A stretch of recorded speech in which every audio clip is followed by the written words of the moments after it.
One of my main aims coming here was to learn about the Hungarian Jewish community today.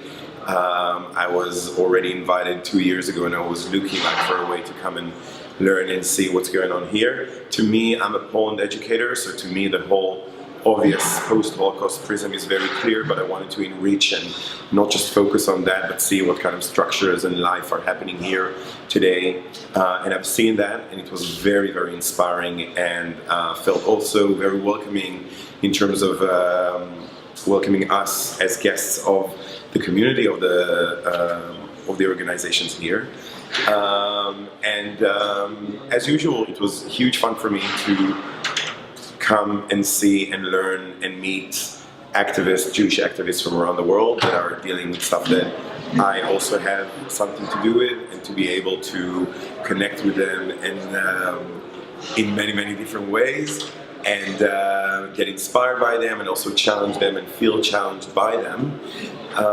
I think that there's a lot to say and to think about universalism versus particularism, especially in the Jewish field of work. Where do I place my efforts? What do I do?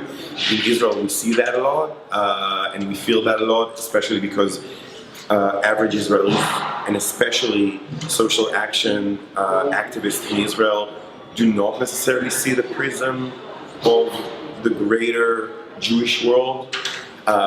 And that is a shame, and so each one of these conferences, each one of these opportunities give room for more insight and more perspective for people's daily actions.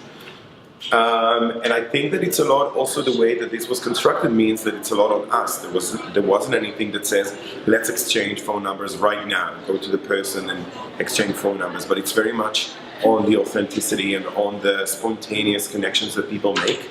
And I'm very curious to see what comes out of it. I know that sometimes I'm very skeptical about these kind of stuff, but then 2 years later, I'm like, oh my God, I know that person, I know what they're doing, I know what they're doing is relevant to the project that I'm developing right now. And then I go and I create that contact. To say the least, I get inspiration and materials. To say the most, we actually co-create something new. So who knows, let's speak again in 2016 and 2020 and see what happens.